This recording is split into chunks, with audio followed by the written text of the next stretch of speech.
नमस्कार मित्रांनो, मी आपले आवाज 55 न्यूज या यूट्यूब चॅनलवर आपले सर्वांचे सहर्ष स्वागत करीत आहोत की माड्यातून बातमी अशी आहे की शासकीय जमिनीवर अतिक्रमण केलेल्या झोपडपट्टी धारक व निवासस्थाने धारक या लोकांना आता शासन त्यांनी अतिक्रमण केलेली जागा कायमस्वरूपी देणार असून यासाठी समाजातील गोरगरीब व सर्वसामान्य जनतेने शासनाकडे लवकरात लवकर म्हणजेच दिनांक 31/12/2026 पर्यंत किंवा त्या अगोदरच कागदपत्रांची पूर्तता करून द्यावी।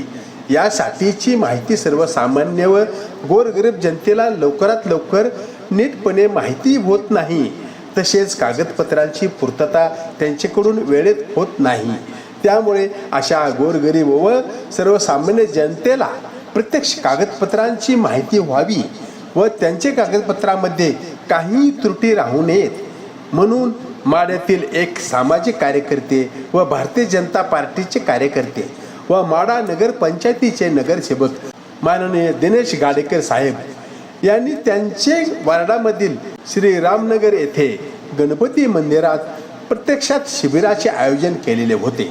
अशा या कार्यक्रमास माडा तालुक्याचे भारतीय जनता पार्टीचे माडा तालुक्याचे नेते मान्य रणजितसिंह शिंदे हे अध्यक्षस्थानी होते। तरी शासनाची ही योजना प्रत्यक्षात काय आहे हे आपण सविस्तर पाहूया। महाराष्ट्र राज्यातील त्यांच्या शासकीय जागेवर राज्यातील गोरगरीब व गरजू कुटुंबांनी प्रत्यक्षात राहण्यासाठी व उदरनिर्वाह करण्यासाठी अतिक्रमण केलेले आहे।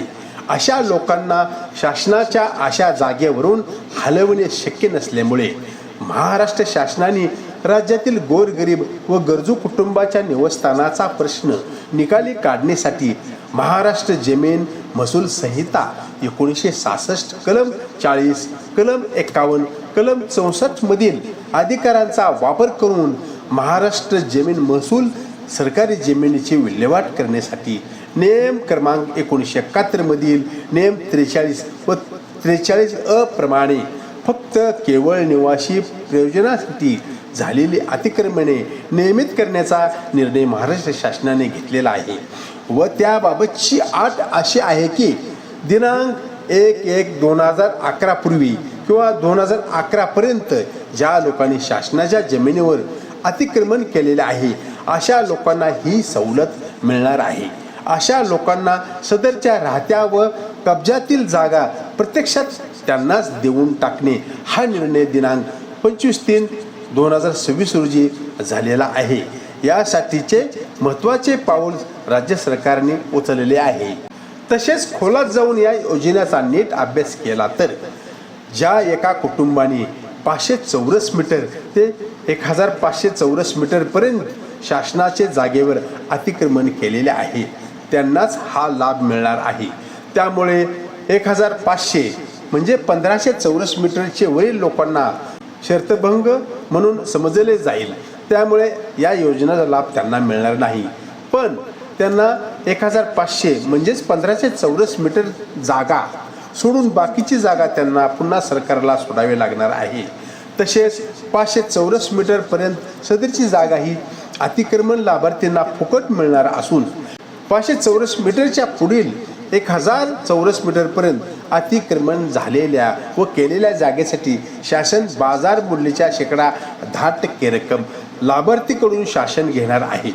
तसेच पुढील 500 चौरस मीटरसाठी बाजारभावाच्या 25% रक्कम शासन लाभार्थीकडून वसूल केली जाणार आहे। तसेच या लोकांना जागा देताना शासनाची नोंदणी शुल्क म्हणून 2000 रुपये ठेवलेली आहे, ती त्याने भरावायची आहे।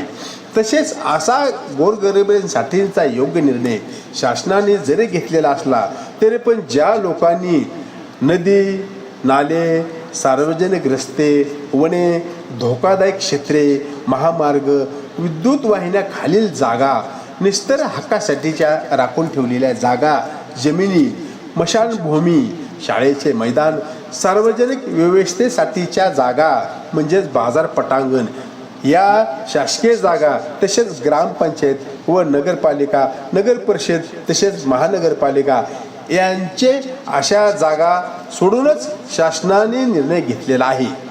हे सर्वांनी लक्षात घेतले पाहिजे. अशा ह्या झालेल्या शिबिरासाठी माढा शहरातील जवळजवळ 100 लोकांनी सहभाग घेतला. तसेच या शिबिरासाठी माढा शहरातील बहुसंख्य नागरिक उपस्थित होते व प्रत्यक्ष अप्रत्यक्ष या सरकारच्या योजनेची या शिबिरातून माहिती घेतली. अशा शिबिरात या शिबिरांचे आयोजक मान्य दिनेश गाडेकर साहेब यांनी प्रस्तावना केली व या योजनेचा लाभ मिळण्यासाठी आम्ही कुठेच कमी पडणार नसून आम्ही आपल्याला सहकार्य करीत आहेत असे सांगितले. तसेच आपण लवकरात लवकर कागदपत्रे द्यावीत असे आवाहन त्यांनी केले. तसेच हा कार्यक्रम यशस्वी करण्यासाठी मान्य दिनेश गाडेकर साहेबांना सहकार्य केलेले माढा शहरातील भारतीय जनता पार्टीचे नेते तसेच माजी जिल्हा परिषद सदस्य मान्य झुंजरनाना भांगे यांनी सर्वतोपरी सहकार्य करण्याचे आश्वासन दिले.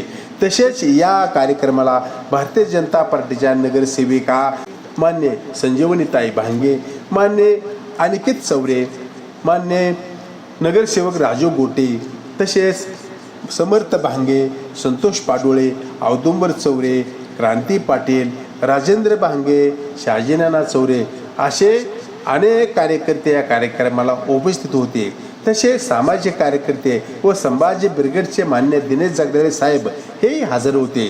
तसेच या कार्यक्रमाचे सूत्रसंचालन माढा शहरातील प्रसिद्ध वक्ते मान्य डी.व्ही. चौरे सर यांनी केले व या कार्यक्रमाच्या शेवटी अमोल खरात साहेब यांनी सर्वांचे आभार मानले व या कार्यक्रमाचे शिबिर यशस्वी झाले. त्यामुळे आयोजक नगरसेवक मान्य दिनेश गाडेकर साहेब यांचे कौतुकही हजर नेत्याकडून केले गेले. तरी पाहुण्यांचे सविस्तर विचार आपण ऐकावेत. दिनेशची निवड आपण त्याला संधी दिली आणि त्या संधीने दिनेशने सोनं केलं असं बदल तर वावरं नाही. कारण समाजकारण करत असताना आपल्या पदाचा किंवा आपल्या कार्याचा समाजातल्या गरजू माणसापर्यंत त्याचा लाभ गेला पाहिजे हे खरं कार्यकर्त्याचं काम असतंय आणि ते खऱ्या अर्थानं दिनेशनी पहिल्या दिवसापासून हे राबवलेलं आहे.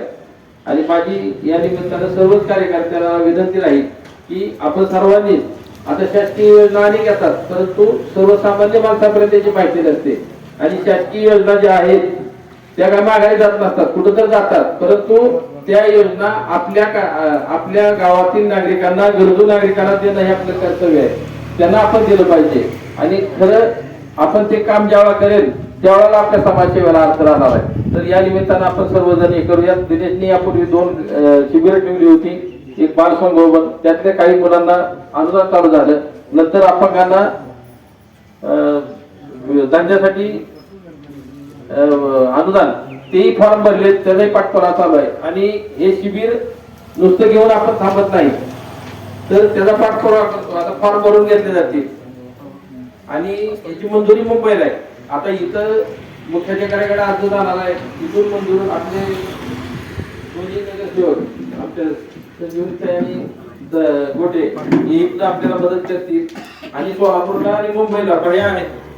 बाया आठवड्याला 2 वेळा म्हणजे आठवड्यातून 2 दिवस मुंबईत असतात कुठल्याही काम असू द्या. आणि विशेष म्हणजे तुम्ही एवढ्या छोट्या कार्यक्रमाला उपस्थिती लावली आणि तुम्ही आल्यामुळं आपल्या कार्यकर्त्यांचा उत्साह वाढतो, म्हणजे दखल घेतली जाते तुम्ही. आणि त्यांनी कुठला विचारत नाही कुठला कार्यक्रम आहे, कार्यक्रम आहे टाइम देतात येतात आणि हे खरं महत्वाचं आहे. कार्यकर्त्यांचा उत्साह वाढवण्याचं काम तुम्ही करताय आणि तुम्ही जो विश्वास टाकला त्याला पात्र राहून आपले जे कार्यकर्ते आहेत ते काम करण्याचा निश्चितच प्रयत्न करतील आणि सर्व मिळून आपले माढाचे राज्य कार्यकर्ते ते खऱ्या गरजूंना म्हणजे लाभ देण्यासाठी आपण सर्वजण प्रयत्न करूयात. एवढंच या निमित्तानं सगळ्यांना आपण आश्वासन देऊयात. आणि कुठलीही योजना शासकीय असू द्या ती योग्य लाभार्थीपर्यंत आता आपल्या माढाच्या ज्या ठिकाणी ते आहेत परंतु जे योजना माहित असेल तर त्याला लाभ मिळत नाही, परंतु ते कार्यकर्त्याचं काम आहे ते मिळवून दिलं हे आपण करूयात एवढं त्या निमित्तानं सांगतो. आपण छोट्याच्या निमंत्रणावर सगळेजण आलात, शिबिराला उपस्थिती लावली आणि आज दिवसभर फॉर्म भरून घेणार आहेत, नंतर सुद्धा पाठपुरावा करणार आहेत. तर मी या कार्यक्रमाला शुभेच्छा देतो आणि माझे दोन शब्द संपवतो. जय हिंद, जय भारत. 5 वर्षामध्ये जवळपास 50 कोटी रुपये आतापर्यंत रस्त्यासाठी आणि वेगवेगळ्या योजनांसाठी मंजूर केलेले आहेत. पण आमची सगळी मंडळी थोडीशी जरा त्या बाबतीत डिले आहे, उद्घाटनच कधी घेत नाही. त्याच्यामुळे लोकांना काही कळत नाही नेमकं निधी आणलाय कोणी आणि खर्च कशातून होतोय. प्रत्येक कामाचं उद्घाटन झालं पाहिजे. आपण मार्केटिंगला कमी पडतोय आणि दुसरी न काय काम करता थापा मारून त्याचं बोगस मार्केटिंग करून लोकांना फसवतोय. पण आपल्याला फसवायचं नाही, निदान खरं काय आहे काम केलेलं तरी लोकांपर्यंत पोहोचवलं पाहिजे. त्याच्यामुळे प्रत्येक कामाचं उद्घाटन झालं पाहिजे. आमची इथली माड्यातली सगळे कार्यकर्ते मंडळीला माझी विनंती आहे की प्रत्येक कामाचं दिनेश आता या छोट्याशा योजनेचा एक कार्यक्रम केला, 4 लोकांना ही योजना लोकांपर्यंत पोहोचली. तसं एखाद्या गल्लीत आपण रस्ता केला तर त्याचा नारळ फोडायचा कार्यक्रम ठेवला पाहिजे. आठवड्यात एक कार्यक्रम 100 कामं मंजूर केली, दर आठवड्याला एखादा नारळ फोडायचा. काय फरक पडत नाही. रविवारी सुट्टी दिवशी लोक सगळे असतात, लोकांना माहिती होतं.